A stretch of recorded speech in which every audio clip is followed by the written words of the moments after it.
महाराष्ट्र सरकारने शेतकरी कर्जमाफीची मोठी घोषणा केली आहे. महाराष्ट्र सरकारने पुण्यश्लोक अहिल्यादेवी होळकर कर्जमाफी योजना ही घोषित केली आहे. या योजनेचा उद्देश हा कर्जाखाली दबलेल्या शेतकऱ्यांना दिलासा देणं आहे आणि पुढील हंगामासाठी शेतकऱ्यांना पुन्हा कर्ज मिळवून देणं.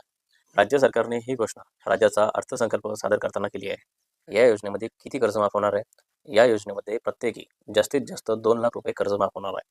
महत्त्वाची गोष्ट अशी की यामध्ये फक्त क्रॉप लोन म्हणजे पीक कर्ज हे माफ होणार आहे आणि 30 सप्टेंबर 2025 पर्यंत थकीत असलेल्या शेतकऱ्यांना या योजनेचा लाभ मिळणार आहे.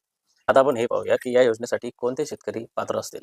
यामध्ये असे शेतकरी ज्यांनी पीक कर्ज घेतलेलं आहे आणि 30 सप्टेंबर 2025 पर्यंत थकीत असलेले शेतकरी आणि जास्तीत जास्त 2 लाख रुपयांपर्यंत थकबाकी असलेले सर्व शेतकरी आणि असे शेतकरी ज्यांनी बँकेकडून किंवा सहकारी संस्थेकडून पीक कर्ज घेतलेले आहे अशा शेतकऱ्यांचा यामध्ये समावेश होणार आहे.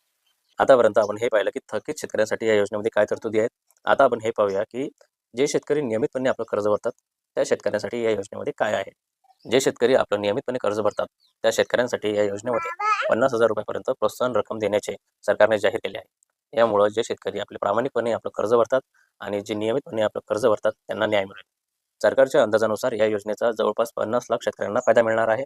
यामध्ये जवळपास 28 ते 30 लाख शेतकरी हे थकीत कर्ज असलेले शेतकरी आहेत, तर उर्वरित 20 लाख शेतकरी हे नियमित कर्ज फेड करणारे शेतकरी आहेत. या कर्जमाफीसाठी सरकारला किती खर्च येणार आहे? या कर्जमाफीसाठी शेतकऱ्यांना 20,000 कोटी कर्जमाफीसाठी तर 15,000 कोटी रुपये हे जे शेतकरी नियमित कर्ज भरतात त्या शेतकऱ्यांना प्रोत्साहन देण्यासाठी असे एकूण 35,000 कोटी रुपयांचा खर्च या कर्जमाफी योजनेसाठी येणार आहे.